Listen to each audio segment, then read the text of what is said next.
So tell me about your research here at UC Irvine. Thank you very much. I appreciate the invitation. So my book just was published, and thank you. And you just got tenure. And I just got tenure, January 2015, the book came out, and then tenure in August of the same year. And my book is about South African politics, and you know, in some ways, the fact that I was interested in South Africa has to do with Detroit again, being this really important place in North America for the struggle against apartheid. There was not a Sunday that went past in the church that I grew up in that we didn't hear about South Africa. You know, I knew as much about South Africa as I knew about the state of Michigan and the rest of the Midwest. We had a dissident ANC member who was in the country organizing people, and all of the clergy went to South Africa to participate in struggles. You know, Mandela came to Detroit. So I just kind of grew up with the sensibility that there was this other, like a sister city, a sister country that I was tied to. My book actually looks at how poverty is understood through race and the relationships between race and poverty. And when I was 13, my grandmother gave me this book by Rose Butler Brown. It was a memoir. She was a black woman who went to Europe to study Montessori education in the early 1900s, and then came back, and she was teaching, I can't remember if it was North Carolina or Virginia, but at an HBCU, a historically black college. And then she was able to go on and do a PhD at Harvard, where she was going to be introducing Montessori education as part of the education curriculum at the HBCUs. And my granny had given me this book as a little girl, and so I think the interest in how philanthropies like the Rosenwald Fund, how they shape educational access and how they shape the contours of freedom and democracy was something that was really key to me. So I went to South Africa thinking I was going to study black union workers, because there it was illegal from like the late 1920s until 1979 to be part of a union if you were black.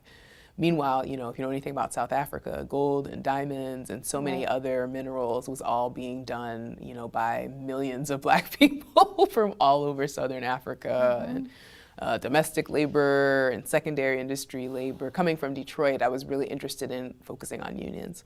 And I got in the archives and I learned about something called the Inspectorate of White Labor, which was a government agency to like reclassify job categories so that they could fold in poor white workers in the 1920s and 1930s.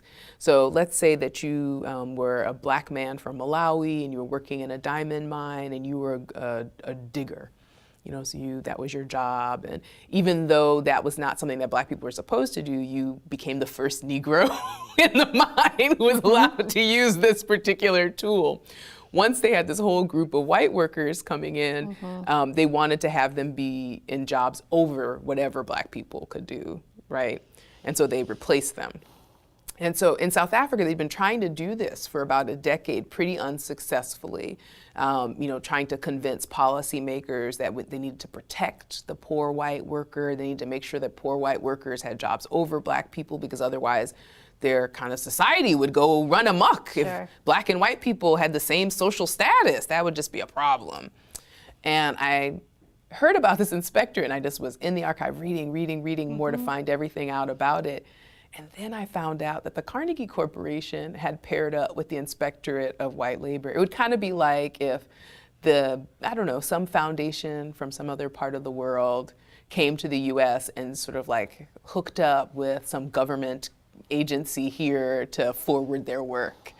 And so I ended up writing a book about the Carnegie Corporation and their support for poor whites and their role in really promoting white nationalism and the Afrikaner nationalists who promoted the apartheid movement.